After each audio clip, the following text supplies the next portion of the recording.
There was once a story of 3 trees. 3 puno, nung sila'y maliliit pa, mga halaman pa lang sila.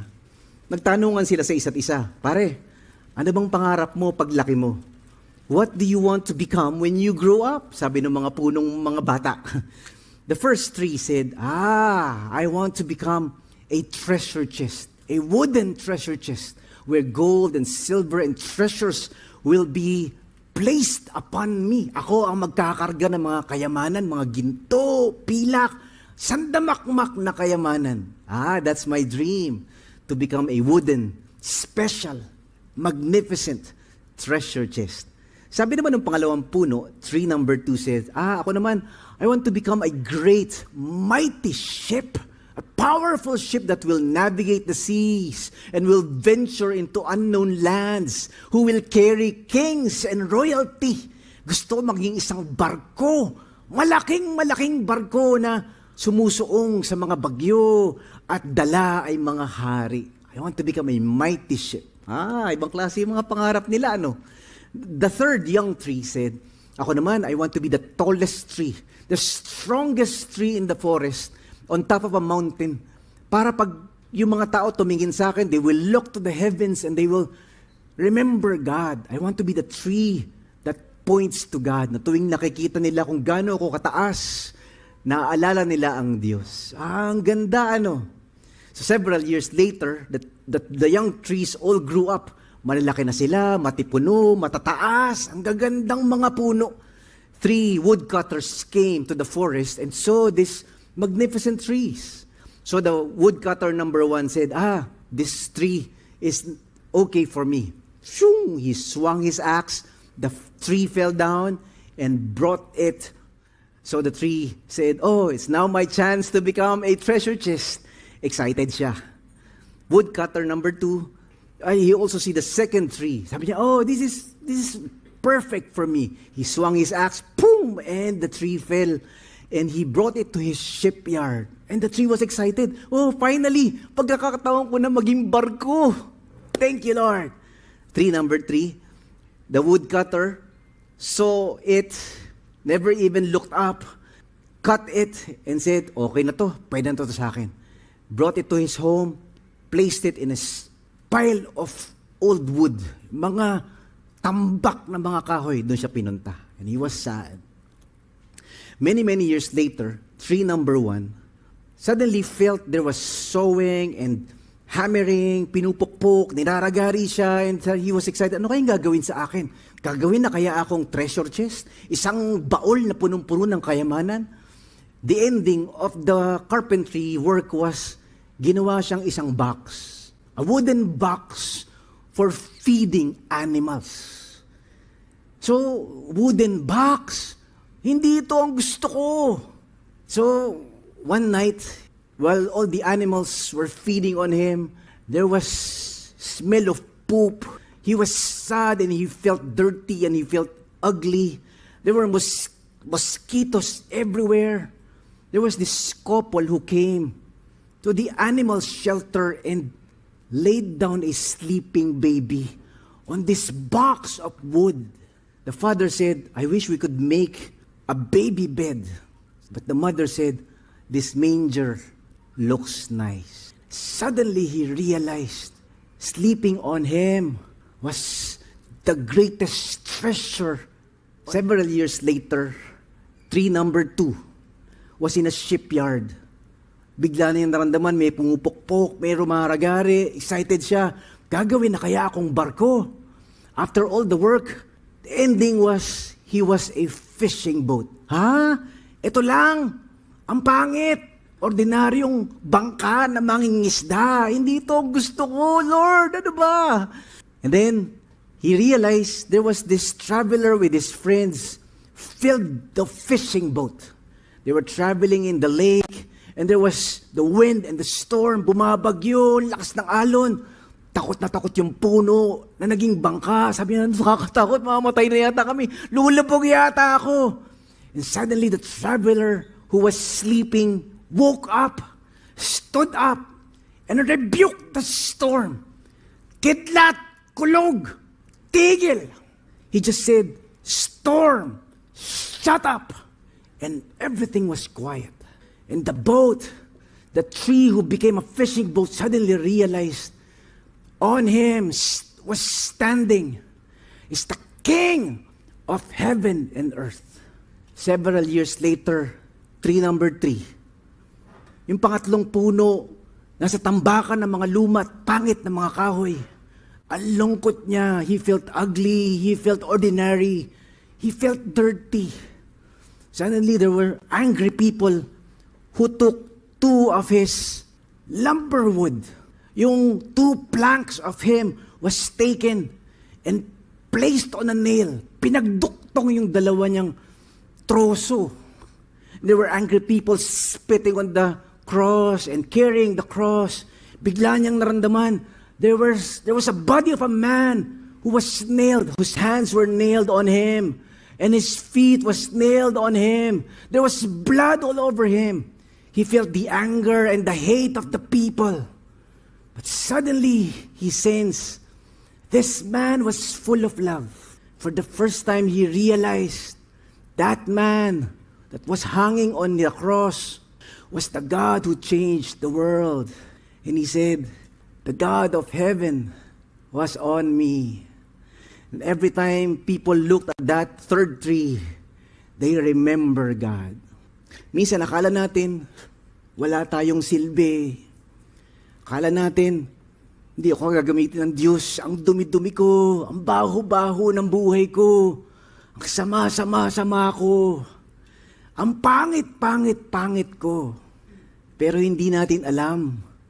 Ang Diyos, ginagamit yung mga pangit sa tingin ng mundo. At ginagamit niya for His purpose, for His glory. And that's what Christmas is all about. Amen? Palapakan natin ang Panginoon. Thank you, Lord. Christmas is the God who uses the ordinary.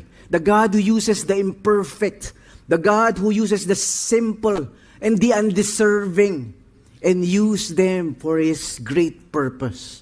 Ibang klase, ano? Kung makikita natin ang Pasko, makikita natin na ang Diyos, hindi makinang, hindi mayabang, hindi puro mukbang, hindi puro pera. Ang unang Pasko, tahimik, ordinaryo, simple, hindi mo nga papapansin. Meron palang bata doon sa kulungan ng mga hayop. Yun pala ang hari ng mga hari. Today we'll talk about the heart of Christmas. And we'll reflect on Luke chapter 2 verses 1 to 20. The story of Christmas. Ano nga ba ang puso ng Pasko?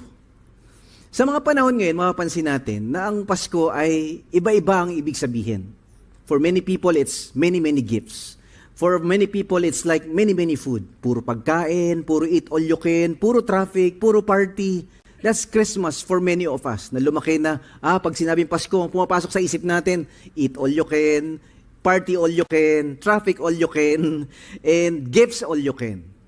Pero, meron pang mas malalim, mas magandang kahulugan ng Pasko nang higit sa mga ito. What would Christmas be like without Christ, without the manger, without the shepherds? Ay, ang ganda! It's a beautiful story of the God who cares for the world, of a God who made a way for sinners to be reconciled to God. Na ang Diyos gumawa ng paraan para hindi tayo iwan sa dilim, na hindi tayo iwan na lugmok sa kasalanan.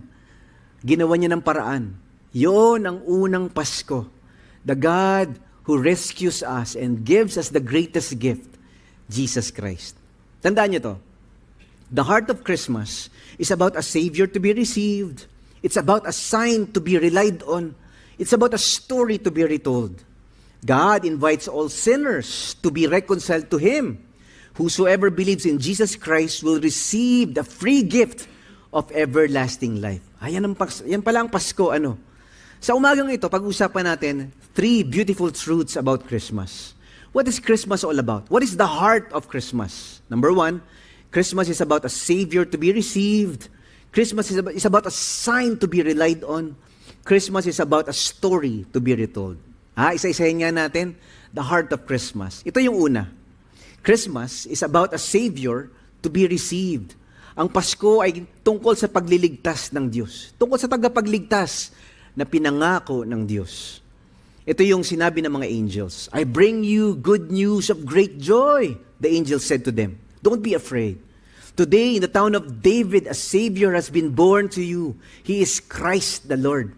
Sinabi sa kanila ng anghel, huwag kayong matakot, may magandang balita ako para sa inyo.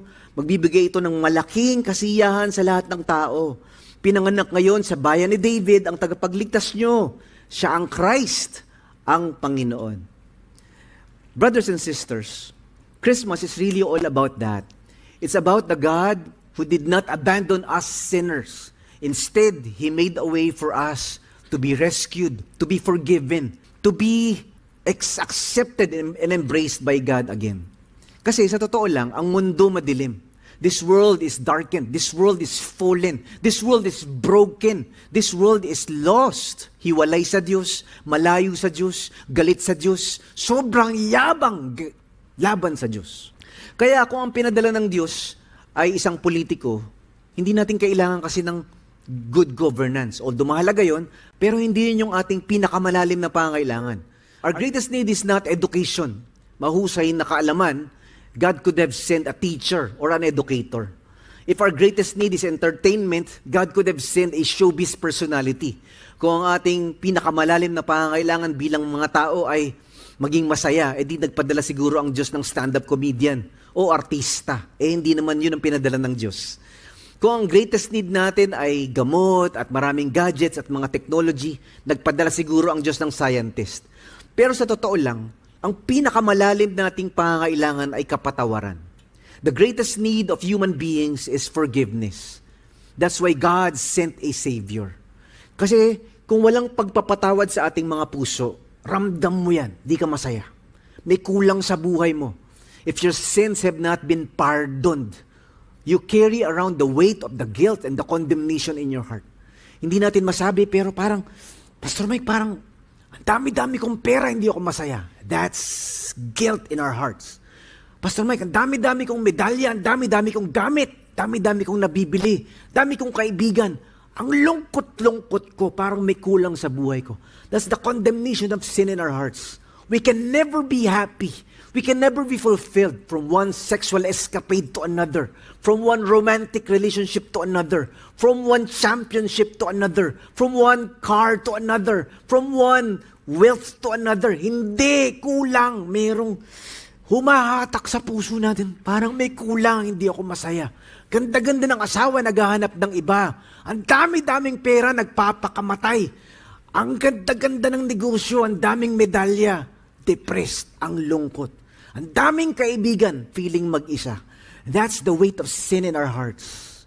That's why Christmas happened. Forgiveness is the key to life. Without God's peace, without God's pardon, without God's love, kung wala yung pagmamahal, pagpapatawad ng Diyos, kulang. Kahit na gaano ka katalino, kahit gaano ka kayaman, kahit na gaano ka kagaling, parang may hinahanap-hanap ka. Bored na bored ka sa buhay. Para ka lang laging nauuhaw. Bago-bagong gamit, naghahanap pa ng bago uli. Ganda-ganda ng napangasawa, naghahanap pa, lumilingon-lingon pa sa iba. Kasi ang ating mga kaluluwa, mga puso, may kulang. And that's the forgiveness of God. It's the love of God. It's the grace of God. That is what is lacking in our existence. Kaya may Pasko. That's the power of Christmas. It gives us hope. Kaya yung unang sinabi ng mga anghel, huwag kayong matakot. We bring news of great joy. Alam niyo ba mga tao, laklak ng laklak, party ng party, pero walang joy. Yes, may happiness. Yes, merong excitement. Yes, merong enthusiasm. Pero joy is different. It's different from happiness. Yes, we can be happy once in a while. Bago cellphone ko, pare, thank you. Bago yung rubber shoes ko, thank you Lord. Bago na naman yung aking grades. Tataas na grade ko, thank you Lord. Wow, meron akong bonus sa company, thank you Lord. That's happiness. Because happiness is attached to events. Happiness is attached to things. Happiness is attached to people. Iwan ka nung mahal mo, hindi ka na masaya. Sira yung cellphone mo, hindi ka na masaya. Nabangga yung kotse mo, brand new, hindi ka na masaya. Naubos yung pera mo. Naubos ni Shopee at ni Lazada, hindi ka na masaya. Bagong dating ng delivery, after 3 weeks, parang hindi pala maganda. But joy, is deeper than happiness. Ito yung wala kang kasama sa Pasko, pero ang saya mo. Hello? Can you tap your seatmate? Ko ba yun? Hindi masarap ang ulam mo, pero tawa kayo ng tawa habang kumakain. That's joy. Wala kang pera, wala kang tinataguan mo nga yung mga inaanak mo eh. Pero payapa ang tulog mo. That's joy. Hindi bago ang gamit, walang magsarap na handa. Pero ang tamis ng ngiti mo. That's joy. It doesn't come from the world. It's the peace that comes from Jesus. It's the joy that comes from God.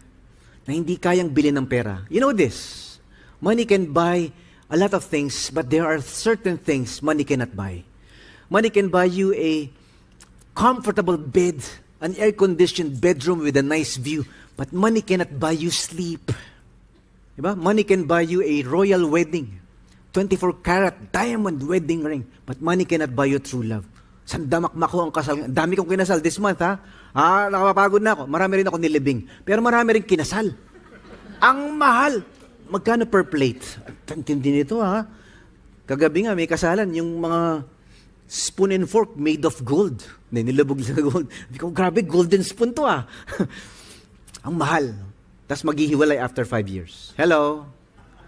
Money can buy you that. Ang galing. Nakakatuwa naman tong wedding na to. Nakaka-bless.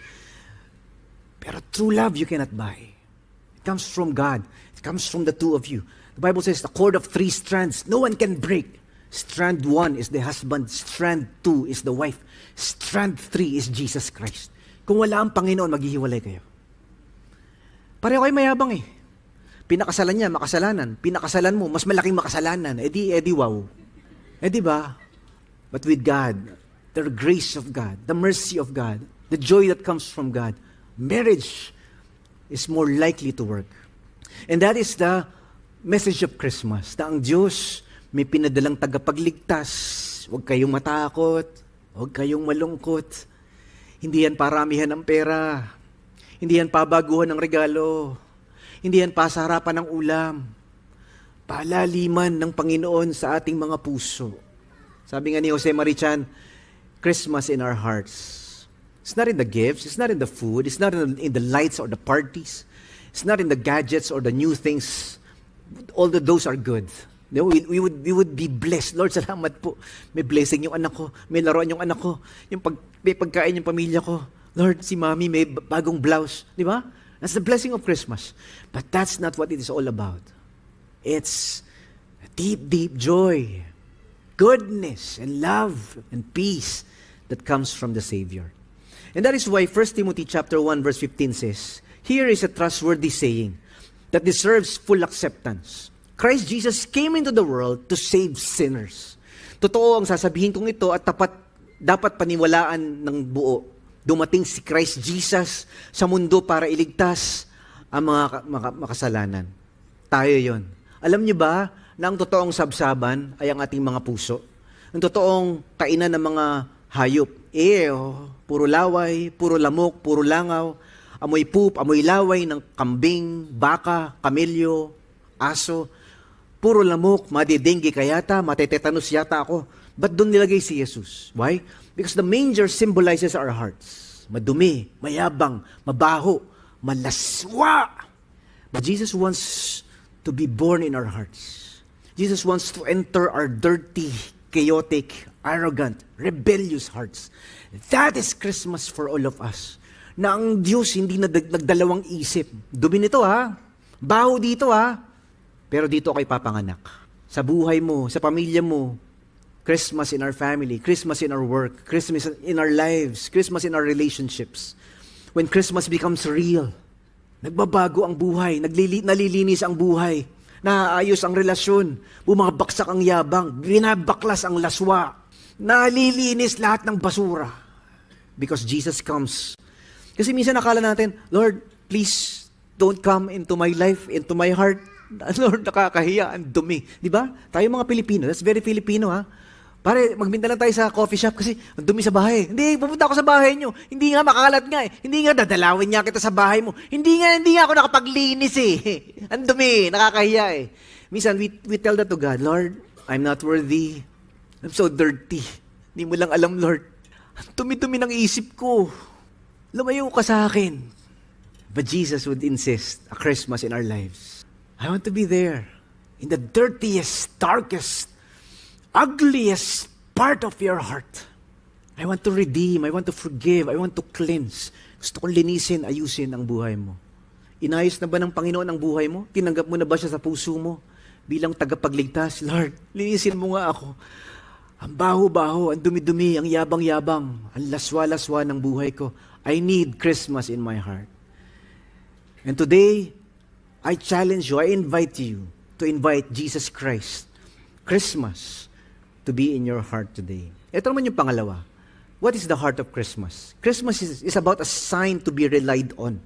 Tungkol sa palatandaan na minamahal tayo ng Diyos. And this particular sign is about the baby in the manger. Tingnan niyo to. This will be a sign to you. You will find a baby wrapped in clothes and lying in a manger. Ito ang palatandaan ninyo. Makikita niyo ang baby nakabalot sa lampin at nakahiga sa manger. So maybe, we're speculating and we're imagining the shepherds were so excited. Tara pare, hanapin na natin yung baby na sinabi ng mga angels. Yung sinabi ng Panginoon na tagapagligtas, pinanganak daw sa Bethlehem. O sige, alam ko yan. So, okay, teka, pare, ilang daan ba ang baby sa Bethlehem ngayon? Dami, oo nga. Saan tayo magsisimula? Pero may sign. Hindi basta-basta baby. May lampin, tapos nakahiga sa kainan ng mga hayop. Sa kulungan ng mga hayop. Madali yung sign na yon. Kasi kakatok sila sa bahay. Pare, may baby dito, may baby. Pero nakahiga sa kama eh. Sa kabila. May baby. Kaso nakahiga sa kuna. Nakahiga sa, di ba, sa baby stroller eh. Hindi yan. Next house. Nakita nila. Ito, pare, may kulungan ng mga hayop. Parang baho, may poop. May baby eh. That's it. That's the sign. Marami sa atin pinanganak sa ospital. Ako pinanganak sa ospital. Yung isa kong kapatid pinanganak sa bahay. Yung isa kong kapatid pinanganak sa taxi. Hindi nakatiis. Sabi ni kinuwento ng mama namin, itong kapatid nyong ito, nagmamadaling lumabas, hindi nakaantay sa ER, hindi nakaantay sa ospital. He was born in a taxi. So mga biroan namin, ako pinanganak sa ospital, ako pinanganak sa bahay, ikaw pinanganak sa taxi, be. Si Jesus. Pinanganak sa madumi, mabaho, mainit, malamok, kulungan ng mga hayop, kainan ng mga hayop. It's a sign. It's a sign. The Bible says, it signals to us that this God loves us so much that He is willing to go out of His way to show that love. Sabi nga natin sa mga Pilipino, pag minamahal mo, hahamakin ang lahat, masunod ka lamang. That's love, di ba? The love that never gives up, the love that sacrifices, the love that does not care how foul-smelling and how dirty. Mahal ko eh. Yan. That's the sign. The baby wrapped in swaddling clothes, born in a dirty, ugly, foul-smelling place, the manger. At the same time, this signals to us that God is in the business of using strange things. Yung mga bagay na parang kakaiba, na cannot be explained by the human reason, the human mind. God is in the business of using the unlikely, the unusual, the unacceptable, and the unworthy. Sige nga, I dare you. Mga anak ka. Mga anak ka na ba? Ito na. Dito mo ihiga yung baby. Ang dumi niya na. Di ba yung mga pets natin, yung mga kainan nila, social, di ba? Stainless steel, yung kainan ng aso ko, pare, ha? Di ba? Fiberglass, yung kainan ng cat ko, di ba? Pero yung kainan nung panahon na yon, hindi ganun. Ano? The strange things, the unusual things. God wants that to shame those who are proud and wise in their eyes. He uses the foolish things and the ordinary things for His purposes. For example, alam niyo ba yung genealogy ni Jesus? Punong-puno ng mga taong sablay. Have you discovered your family tree? It's fun to discover your family tree. Yung lolo ko ito, yung lolo niya ito, yung lolo ng lolo niya ito. Madidiscover mo. Ito engineer, ito doktor, ito lawyer, ito judge, ito yung lolo kong to. Ano to scientist. Kaya pala ang talino ko. Wow, because of my family tree. Hello? Ba't yung anak ko, buro baksak? Anak ba kita? Tignan mo yung mga lolo mo. Ayan, so that's the role of a family tree. You trace your genetics. Sometimes you can also trace your sickness, no? Yung lolo ko may hypertension, di ba? Yung lolo ng lolo niya mayroong kidney problem. Yung lolo ko mayroong uric acid, mayroong sugar, may diabetes. Kaya pala, puro asterisk yung aking lab result. Genetics. And so sometimes we would assume, si Jesus Christ, yung kanyang bloodline, yung kanyang genealogy, siguro puro mababait, siguro puro matitino. Hindi. Ang galing ni Lord, no? In Jesus' family tree, there's a prostitute. Oh, scandal. In Jesus' family tree, there was incest. In Jesus' family tree, there was adulterer and a murderer in the bloodline. And there was rape of a sister in the blood. Grabe. Ang dumi, ang gulo, ang daming pasaway, ang daming sablay. That's the family tree of Jesus Christ. This shows us grace. Hello? It's grace that picks up something and someone unworthy, someone unqualified, someone disgusting and scandalous and sinful, and bring it for something beautiful and good. That is Christmas. Yung madumi, nilinis ng Diyos. Yung skandaloso, inayos ng Diyos.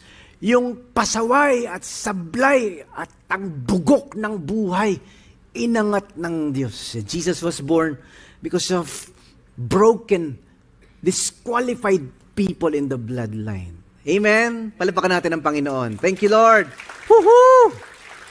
Praise God. And that's the sign that God is gracious and merciful and loving. Ito naman yung pangatlo. Christmas is about a story to be retold. Ang Pasko ay tungkol sa pagpapahayag sa magandang balita na binigay ng Diyos.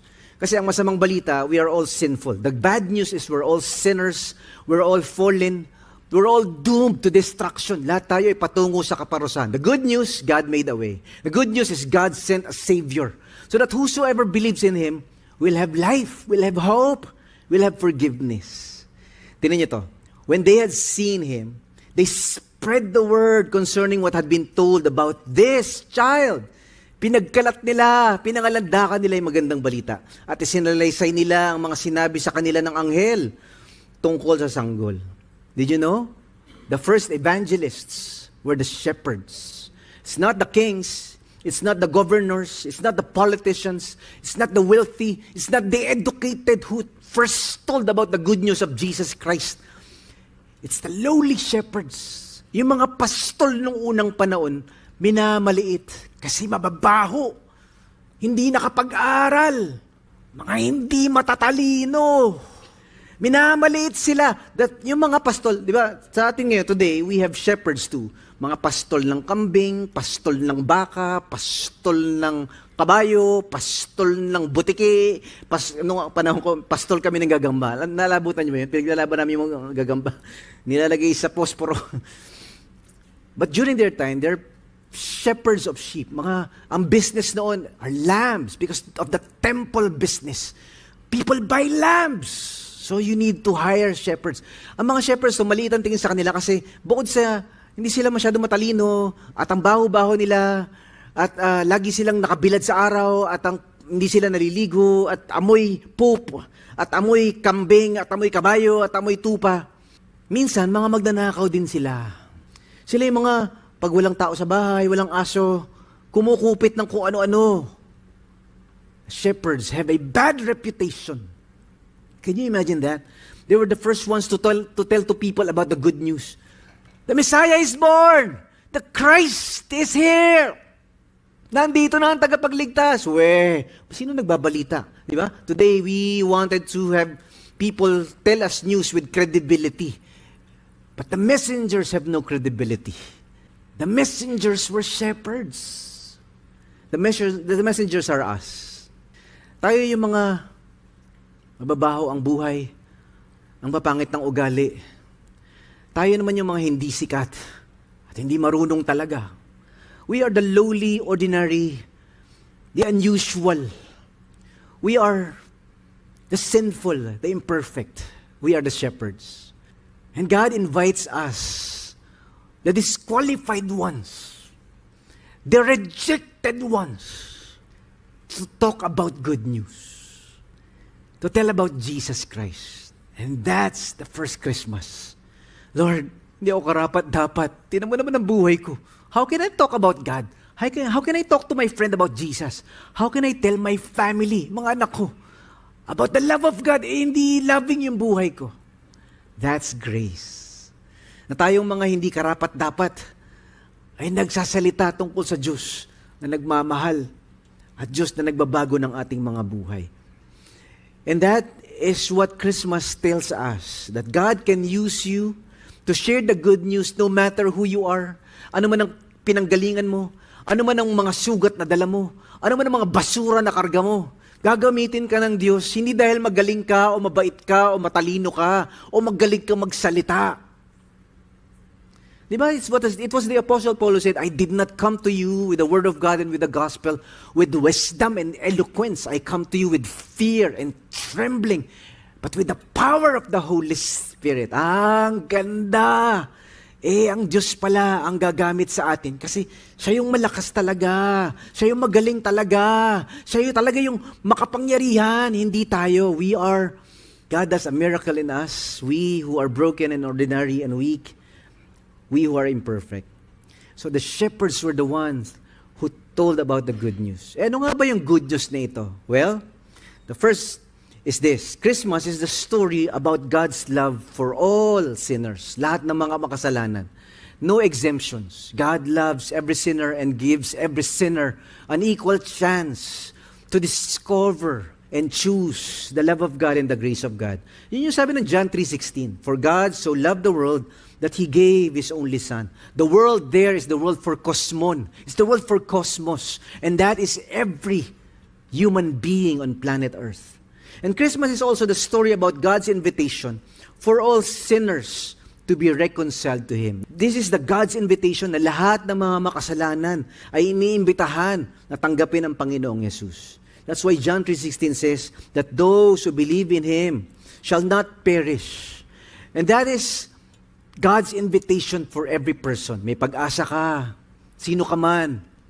Kahit na ang pangit-pangit ng pinanggalingan mo at ang sama-sama ng buhay mo, may pag-asa ka kung tatanggapin mo ang regalo ng Diyos. And finally, Christmas is the story about God's gift of salvation offered to all sinners. It's God's gift. Iba ang gift, iba ang reward.